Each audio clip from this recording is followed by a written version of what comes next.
ladies and gentlemen, if you're listening to this on audio or whether or not you're on YouTube, if you've come to the channel for an episode of Coffee and Kernels, you have come to the right place. My name is Bryce, and this is episode 27. Thank you all so much for joining me again today.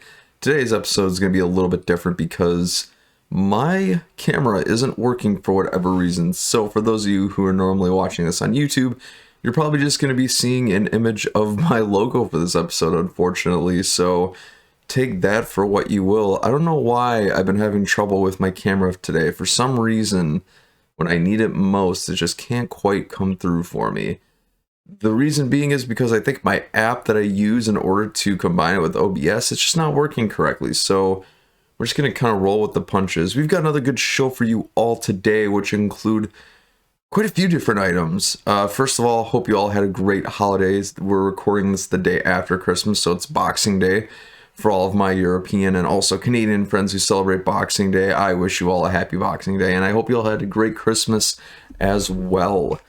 So, without further ado, what do we have going on for this episode? Well, we got a few things happening. First, we're going to hit you with a weekly recap. Of course, I like to sum up everything that has been going on between the last episode and the time of this recording.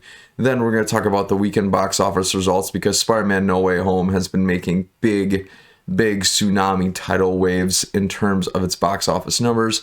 We're going to talk a little bit about The Matrix Resurrections, which actually just came out the day before Christmas. I went and saw it. I enjoyed it, but I've got a lot on my mind when it comes to that movie. So stick around for that. Then we'll get into my random thought of the week, and then we'll get into my weekly recommendations so we can keep you guys entertained throughout the week. Alrighty then. I'm not going to keep you guys waiting any longer. Let's jump right into the weekly recap. Since we last spoke, I've managed to drink about 30 to 40 cups of coffee, celebrate Christmas, and also eat way too much. All of which were phenomenal activities, and I don't regret any of them for any second. I ate a lot of candy and cookies, and honestly, I kind of miss it. Kind of want more, but I'm going to take it easy for today. I went and saw Matrix Resurrections on Wednesday, I think it was. It was either Wednesday or Thursday. Yep, it was Thursday. It was Thursday, December 23rd. For those of you who don't know, The Matrix Resurrections debuted this week. It came out day and date on HBO Max as well, so for those of you who don't feel quite safe going back to the theater yet, you had that option as well, which is always a good thing.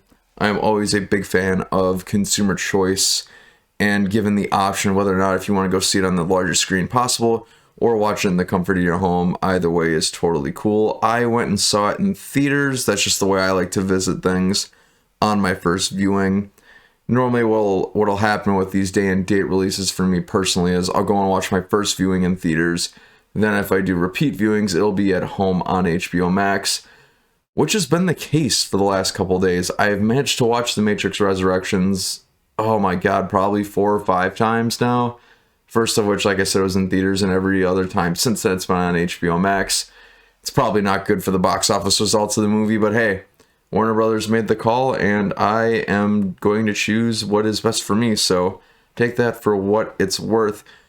Overall, I'll get into this a little bit more later, but I really enjoyed The Matrix Resurrections. At first viewing, I thought it meandered for a little bit too long, but since then I've kind of changed my mind on it a little bit. For those of you who are not fans of the Matrix franchise, I think you'll get lost, but for those of you who are fans, I think you'll find some enjoyment here. So, what else happened this week? I finished the Resident Evil 3 remake, which I think I mentioned on last week's episode, and I actually finished my review for it. That's right, my full review is going to be debuting tomorrow on the channel at noon p.m. or Central Time. Yeah, that'll be my time zone, so it'll be Central Time. And for whatever reason, it was so weird finishing Resident Evil Remake within just under 5 hours. I talk about this in my review, but I'm like, man, it's hard to believe that the game came out a couple years ago now. It's been almost 2 years.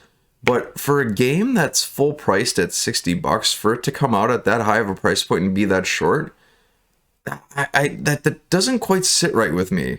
The best way I can describe it is I'm actually kind of borrowing from Jeremy Jahns. For those of you who don't know who Jeremy Jahns is, Just go up on YouTube, type in JEREMY space JAHNS, and you'll find a really awesome YouTuber who actually reviewed this game when it came out years ago, and he said that it felt like more like Resident Evil 2 DLC, and I couldn't agree more, actually, because really not a whole lot changed in Resident Evil 3 besides a couple of other mechanics which I talk about, but yeah, it was so short to the point where it more felt like DLC than anything, so it was a lot of fun. I enjoyed it. Overall, I thought it was a pretty good game, and if you guys are curious as to my extended thoughts on that, look forward to the review tomorrow. But overall, I'd recommend it if it's at the $20 to $30 price range.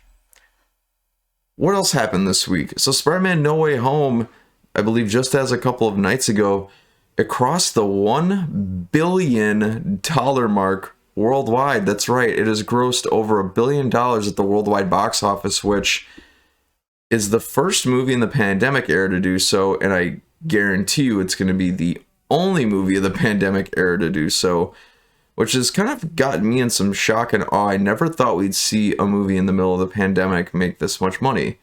Me, I am totally cool with it because it shows some sense of normalcy, but then again, with the pandemic, you never know what might happen next. But yeah, over $1 billion at the worldwide box office. I went and saw it in theaters opening weekend. I thoroughly enjoyed it. In fact, in my full review, I gave it a 10 out of 10. I thought it was a masterpiece. Maybe in hindsight, maybe I was a little too kind to it, but no, I still pretty much stand by it. I mean, if I had to go back and change anything, maybe I would have given it a 9 out of 10. Maybe, but I guess we'll have to marinate on that a little bit longer and see. But yeah, $1 billion at the worldwide box office. That is not easy. And for those of you who might not have known this, it's also had the second biggest domestic opening weekend in history, meaning that it made $263 million opening weekend domestic in the United States. That's what I mean by domestic. And that's the second most of all time. The only other movie to earn more money opening weekend domestically was Avengers Endgame at like $353 million, which is just insane to think about. But it passed up Star Wars The Force Awakens and also Avengers Infinity War, which, good on Marvel. Three out of the top 4 opening weekends of all time in terms of domestic box office belong to them. That's impressive. But I think, man, just Spider-Man for Spider-Man No Way Home to make that much money, the studio's got to be happy about that one. And I think it's well deserved. I thought it was an excellent movie. Tom Holland gave the performance of a lifetime, in my opinion, as well. So that kid has got some talent. What else happened this week? The last thing I'm going to say for this particular week is it was a stunning development in my household because my brother ended up visiting, and I noticed that when he was unpacking his things that he had a spare PS4 just kind of sitting around, a PlayStation 4. Now, for those of you who've been following my channel for maybe a little bit while, or maybe you just kind of know me a little bit from my videos, you'll know that some of my favorite game franchises of all time came out of PlayStation.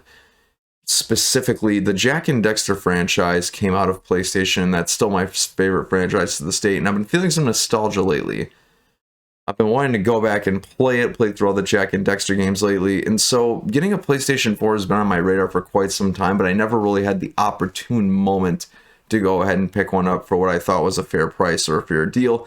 Plus, with the computer chip shortages going around, getting your hands on any console is pretty much impossible, or at least really, really hard at minimum. So, long story short, brother came home, had a PS4. I had a 4K TV that I'm no longer using, and I said, hey, let's do a straight up trade. Give me the PS4 with a controller, and you can have that 4K TV. He accepted it. Now I've got a PS4. Needless to say, I'm testing it out to make sure it's working properly, but I'm going to be downloading some Jak and Daxter collection probably right after I'm done airing this episode and getting it published on the channel, because your boy has been bathing in nostalgia for months now, just thinking about when I'll be able to get my hands on those games again, because wow, those are the definition of my childhood right there, my young childhood, where I played, I can't imagine how many hours I put into the Jak and Daxter series. I mean, so many fun times. I distinctly remember on weekends when I'd be in elementary school and I'd wake up earlier than shit, like 3 in the morning, and start playing. parents would come in and yell at me, but whatever. It was worth it. I enjoyed it. It was just so much fun, and now I get to relive some of those memories again. So I'm stoked. That's a little bit more of a personal anecdote, but now I own a PlayStation 4 and an Xbox One X. What a ton of fun. What a time to be alive. So my friends, that is my weekly recap. How was your week this week? What were the highlights? What movies did you see? What games did you play? Whatever they were, feel free to jump down in the comments below and let me know all about it. All right, so now, kind of transitioning a little bit into some weekend box office results, and these box office results are going to be over Christmas weekend, specifically December 24th through the 26th. The beauty of the box office in this particular case is that I'm discovering that the box office results actually end up coming out like 4 p.m. on Sundays, sometimes Sunday afternoon, and I think that they've gotten so good at projecting what the Sunday box office will be that they can release the results earlier in the day on Sunday. They don't even have to wait till the end of the day. Like, they're just scary good at predicting it. So we are the benefactors of such things. But what were the box office results for Christmas week? Well, in summation, 4 out of the 5 movies that were in the top 5 were having their opening weekends. Lest for One, which happened to be the top box office taker for the weekend, and shocker, it's once again Spider-Man No Way Home, and its second weekend is still atop of the box office charts. And I think that will be the case for probably the next month, seeing what's been coming out and what's been hitting the radar. So how much did Spider-Man No Way Home make Christmas weekend? Well, it stayed at the #1 spot and it made $81.5 million in its second weekend domestically. Now, that brings its gross in the United States at about $500 million, and then, of course, its worldwide box office has now pushed it past $1 billion, which is just absolutely amazing. I have a feeling we could see Spider-Man No Way Home probably hang out up there for a while. I'm going to say another month at least, if not longer. Maybe I'm being a little bit optimistic, but I don't think Spider-Man No Way Home's going anywhere. Plus, with how good it was, it could have a really significant run at that spot, because I just don't see any movie overtaking it for a while now. It's going to be a really long time, I think, before it gets dethroned. I've got to go back and look, especially since next week is January already, if you can believe such blasphemy. But yeah, so Spider-Man No Way Home, $81.5 million its second weekend domestically. It's going to stay up there for a while. The #2 spot, the rest of these movies are debuting at the box office. #2 spot is actually Sing 2. Now, Sing 2 made $23.76 million on its opening weekend domestically, which I thought was pretty impressive. I did not think Sing 2 would debut that highly, and I gotta say, good on the movie for that. I don't know if I'll be going and seeing this movie. I've got some time off this week, so maybe I will if I've got the time, but the trailers looked okay. I didn't see the first Sing, so my barometer for as to whether or not I should be shocked that this movie made as much money as it did is a little mute at this point. The only reason I say that I'm shocked that Sing 2 debuted in second is the fact that I genuinely thought that The Matrix Resurrections would debut just behind Spider-Man No Way Home, but the reason being is the fact that the reason that it didn't debut at #2 is I think it's because of the whole HBO Max thing, but I'm getting ahead of myself, so let me slow down really quick. So Sing 2, $23.76 million, opening weekend, debuting at #2 in the box office. So the next spot up in the box office results for this weekend was at #3, and that was The Matrix Resurrections. Specifically, The Matrix Resurrections, being an HBO Warner Brothers title, made exactly $12 million this opening weekend domestically. Now, The Matrix Resurrections has been, or the Matrix franchise, I should say in general, has been around for 2 decades plus. I'd say 2 decades and some change. And the whole problem I have with this, it only making $12 million. I mean, $12 million, of course, is a lot of money, but for the Matrix franchise, I don't think it's a whole lot. I think it could have done a lot better, but the problem is, and you've heard me talk about this before, is the fact that it debuted day and date on HBO Max, meaning that the same day it comes out in theaters, you can watch it at home if you're subscribed to HBO Max. And time and time again, we have been proven to that when you release something day and date, it's not going to make as much money as if it just had a purely theatrical release. And I think that's what Matrix Resurrections has fallen victim to here. Plus, on top of that, The Matrix Resurrections, it's been pretty divided in terms of critics and audiences' opinions of the movie. If we look on Rotten Tomatoes currently, you'll probably find that the critic score is about 68%, or I should say 64%, while the audience score is at about 68%. Myself, I enjoyed this movie, so I am part of the 68% who enjoyed it. And it's been a while since I've seen a movie so polarized. It seems like people either really love it or they really hate it. Me, I kind of fell somewhere in the middle, so I'm in the minority. But anyways, if The Matrix Resurrections was like an amazing movie and it had like a 95% audience or critic score, I think it probably would have managed to make more money at the box office and overtake Sing 2. I also think if it didn't have a day and date release and it just debuted theatrically, I could have seen The Matrix Resurrections making at least $30 million in the box office. For a multitude of reasons. The main reasons being what I mentioned already, the fact that it's been an IP for 2 decades plus, and it essentially redefined the sci-fi genre. A lot of people enjoy The Matrix, myself included. A lot of people are big fans of Keanu Reeves because, honestly, Keanu Reeves, his bread and butter is sci-fi action. I don't care what anybody else tells you. Between the John Wick franchise, which has been insanely profitable, and the Matrix franchise, Keanu Reeves has proven time and time again he is just a master at sci-fi action. The dude is just born to do it. I've seen him do other things, of course, in terms of sports movies and The Replacements. I thought he was actually pretty good in that, too. I thought it suited him quite well. And some other properties has been in too, so I'm bummed for The Matrix Resurrections because I think it could have done better at the box office, but alas, I can see why it didn't do as well theatrically for a multitude of reasons that I've already mentioned. So The Matrix Resurrections, I enjoyed it. It made some money at the box office. I think it will continue to, but we'll have to see how that goes on from there.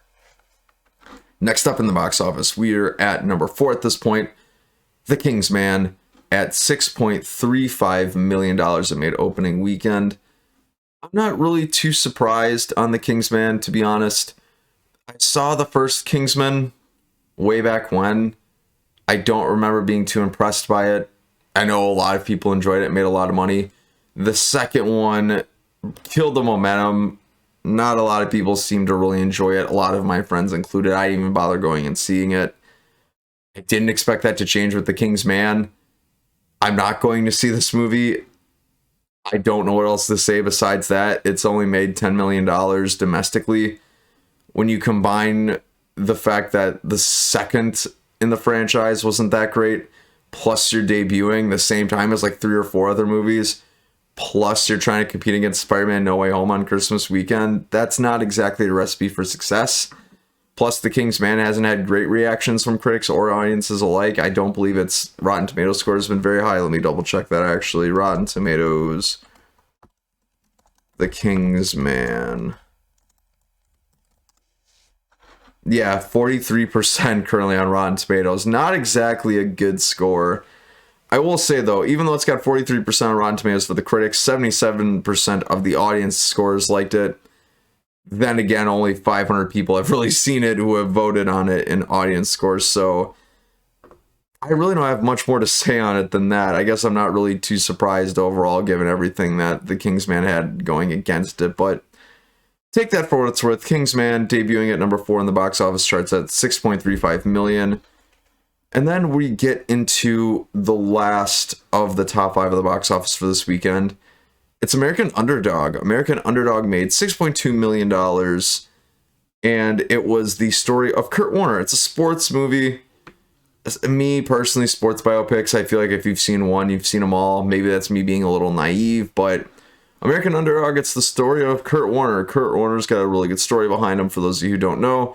He was essentially bagging groceries at a supermarket, and then one day he got picked up by the Rams in order to be a quarterback, and then he went on to have a really illustrious NFL career. So, of course, I'm paraphrasing, and I'm giving you the extremely short version, because there's obviously a lot more to it than that, but American Underdog did premiere this weekend. I wasn't too terribly excited for it personally. I'm not even sure how it's been received on critics and audiences. Let me actually see real quick while we're here.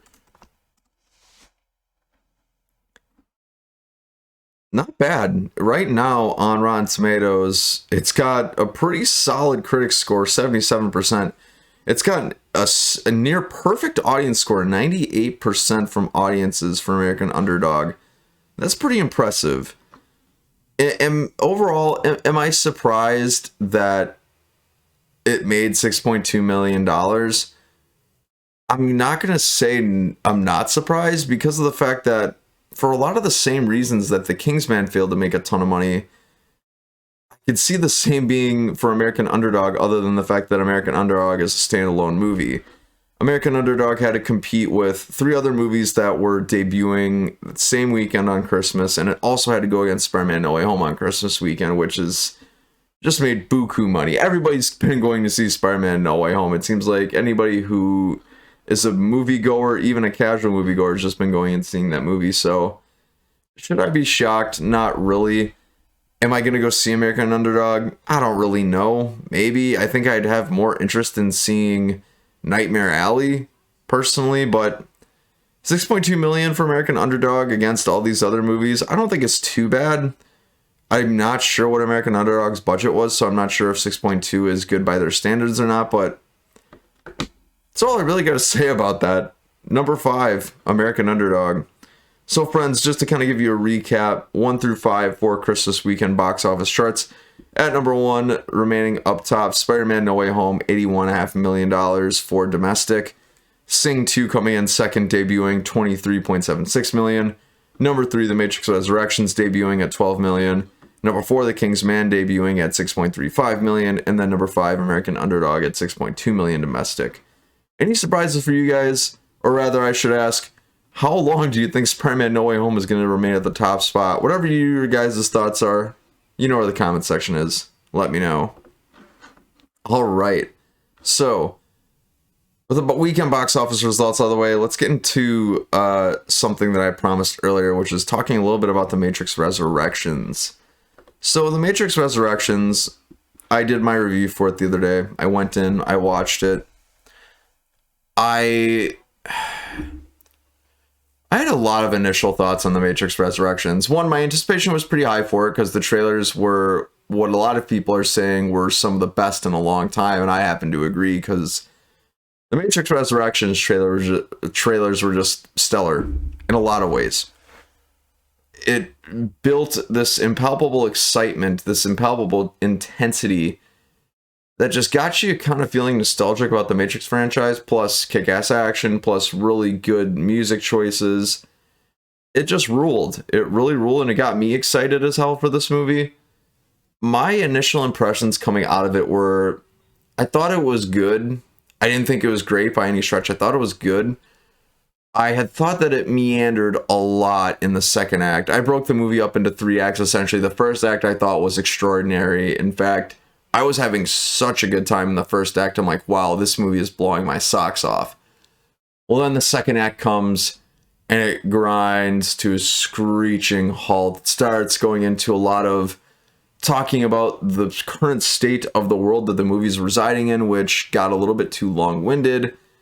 It slowed down a lot. You stop meeting characters and you just start kind of getting world building, and it's just world building after world building after world building, and that got really freaking old, especially for a movie that's already 2.5 hours long. It's like we gotta cut down on this, and it didn't. So I think that's where the movie faltered most. And then we get to the third act. I had mixed feelings on the third act. I thought some of it was pretty boring. I thought some of it was pretty entertaining. So you start off really, really strong, you grind to a screeching halt, and then you end kind of on a meh. So me coming out of it, and then just giving myself like about 12 to 13 hours to write the review and film it, I ended up giving it a 5.5 out of 10. I thought it was a fine movie.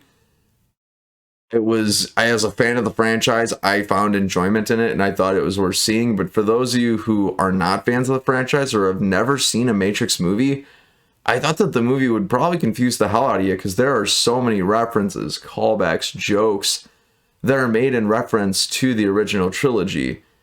And it's to the point where they clip out a lot of the original trilogy and put it into the Matrix Resurrections. Now, if that doesn't scream you need to know the original trilogy before watching this, I don't know what does. And I think that's pretty unfair. I think that alienates newcomers from going and seeing a movie and enjoying it, because it requires you having prior knowledge to other source material, which I think is just... You shouldn't require movie fans to watch 4 movies in order to appreciate one of them. That's just ridiculous in my opinion. But nevertheless, regardless of how I feel about that particular situation, or how you guys might feel on this, I want to interject my thoughts and opinions as a fan of the franchise who saw the original trilogy and really enjoyed The Matrix Resurrections. Me personally, as a fan and knowing all the lore and whatnot behind it, I found that there was a lot to enjoy about The Matrix Resurrections. Now, one of which, of course, is all of the original characters that are in this, including Keanu Reeves and Carrie-Anne Moss as Trinity and Neo. And by the way, that's not a spoiler because they show all of this in the trailer. I don't think I'm going to be talking a whole lot about... You know what, in fact, I'll make this claim now. This is no spoiler territory at all. I'm not going to divulge in anything about The Matrix Resurrections that you haven't already seen in the trailer. So no spoilers, so don't freak out too much if you are planning on seeing The Matrix Resurrections and don't want to hear spoilers. You'll be okay for this discussion. What I'm trying to say here, my overall point is, if you're a fan of the Matrix trilogy and you are looking forward to The Matrix Resurrections, rest assured, I think you will have a ton of fun with The Matrix Resurrections. For many reasons. A lot of the reasons are, it's nostalgic. There's a lot of nostalgia to be had in The Matrix Resurrections. There's lots of callbacks to characters. There's lots of callbacks to concepts. Lots of callbacks to the original world of the Matrix as we knew it from Zion and other things along those lines. So in that, it'll feel like familiar territory for you. It'll feel like familiar territory, but it'll have tinges of something different.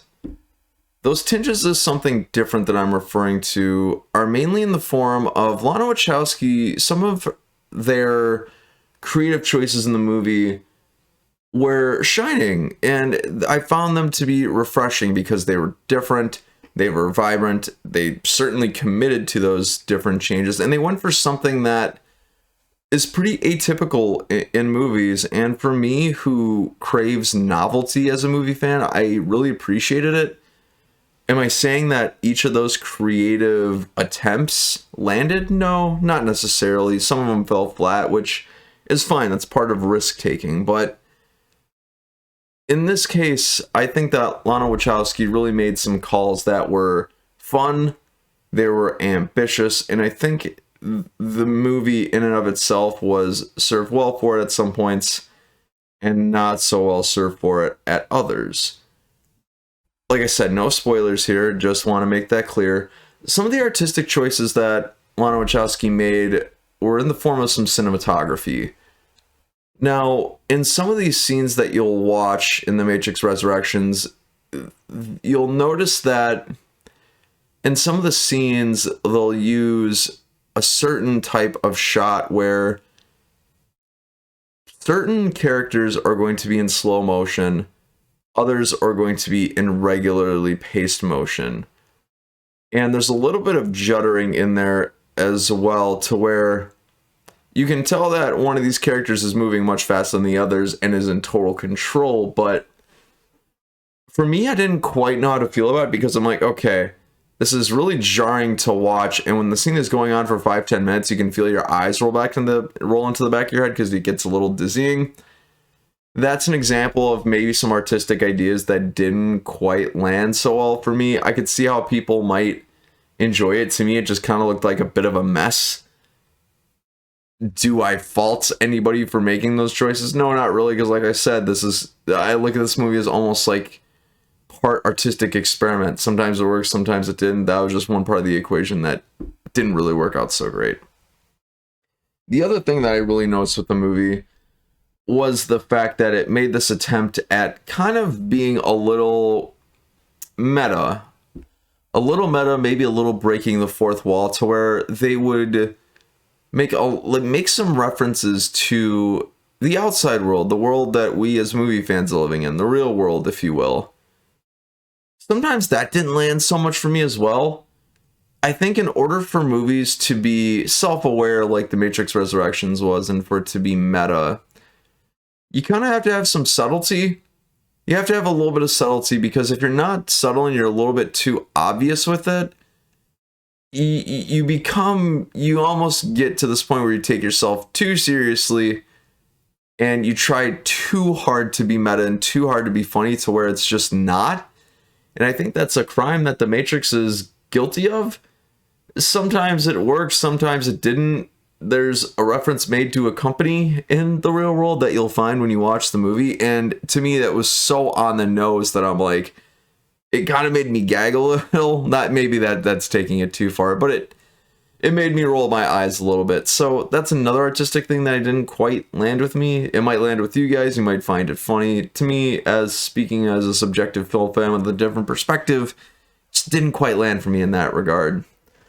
However, there are other things that were done in this movie, artistically speaking, that certainly landed with me and I thought were a welcome change. That was actually a lot of the humor and a lot of the lightheartedness that was present in the dialogue. Particularly, there are a lot of very big, groundbreaking moments between Neo and whichever any other characters you can really think of.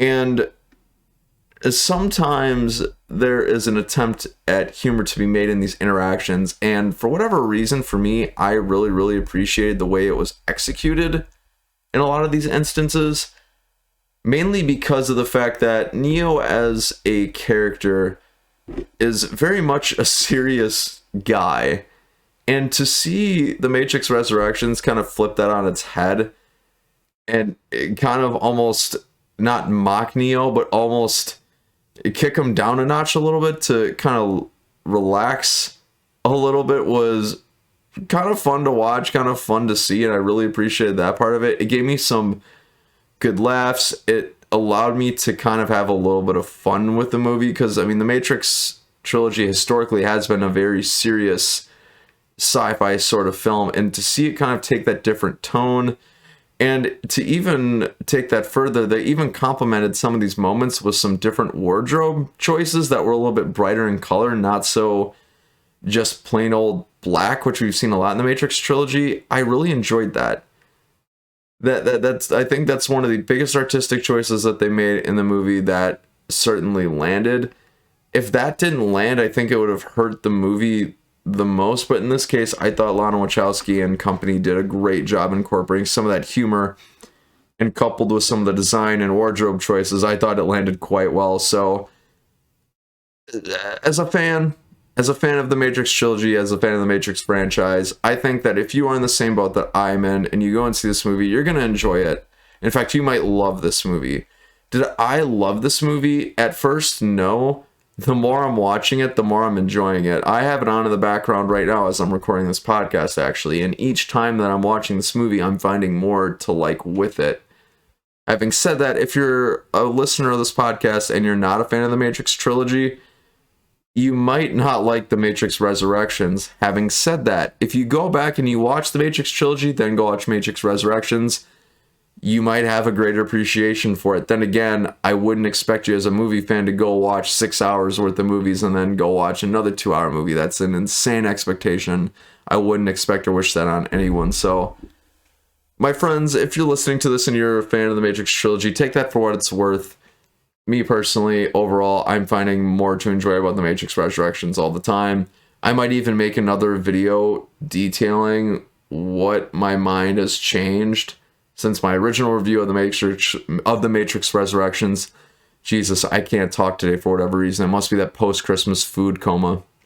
Blah, blah, blah, unique New York. I should have relaxed the vocal cords before I started recording, but those are my 2 cents on the Matrix Resurrections. Thanks for kind of riding along with me on this tangent. I know this is a bit of a longer one, but I enjoyed it, and I hope you guys did too. So, friends, I ask you, have you seen the Matrix Resurrections? If so, what did you think of it? If you haven't seen it yet, are you looking forward to it? Whatever your thoughts are, you know what the comment section is. Let me know.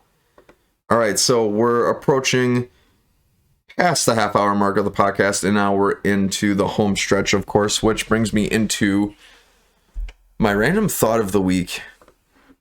You know, I do this each and every week, my random thought of the week. Sometimes it's stuff that's pretty related to movies, TV, video games. Sometimes it's not.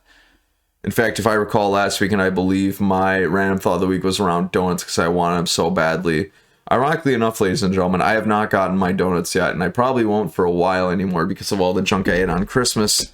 Like I said, it was worth it. I don't regret it. I wouldn't change it for the world because I had cookies on candy on you name it. It was delicious, and now I'm craving it just talking about it out loud, so maybe I should chill out. But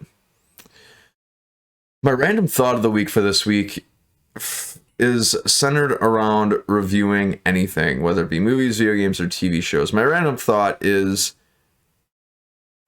how often do people change their minds when reviewing something? How often do critics like myself, or pundits, or amateurs, I probably fall more into the category of amateurs in this case, how often do we change our minds on things whenever we watch movies, whether we play video games, watch TV shows? And is it okay to change your mind really, really often? My answer to that is totally, and let me be very, very clear here. I think it's okay to change your mind and change your perspective each and every time you have a contact, or you watch a movie, you watch a TV show, or you play a video game. And I'm okay with it.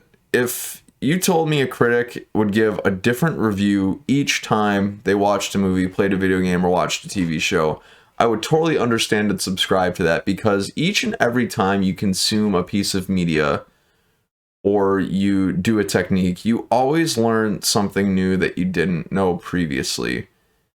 That's why if any of you are in school, a lot of your professors will recommend reading through your textbooks twice. Hell, I barely ever read through my textbooks once because I hated reading. I don't blame you if you're in the same boat too, but for me personally, it's really hard for me not to watch or play something and not have a different opinion about it each and every time I do, because you naturally notice more things. You naturally see a greater level of detail you didn't see before. And in terms of a content creation perspective, that kind of lends itself to really unlimited content creation, because each and every time you watch a movie, like myself, you could hypothetically make another review. You'd be like, hey, this is my first viewing review. This is my second viewing. Chris Stuckman, for those of you who don't know, he's a movie reviewer on YouTube. He sometimes does second viewing reviews, from what I remember. Sometimes he'll revisit things.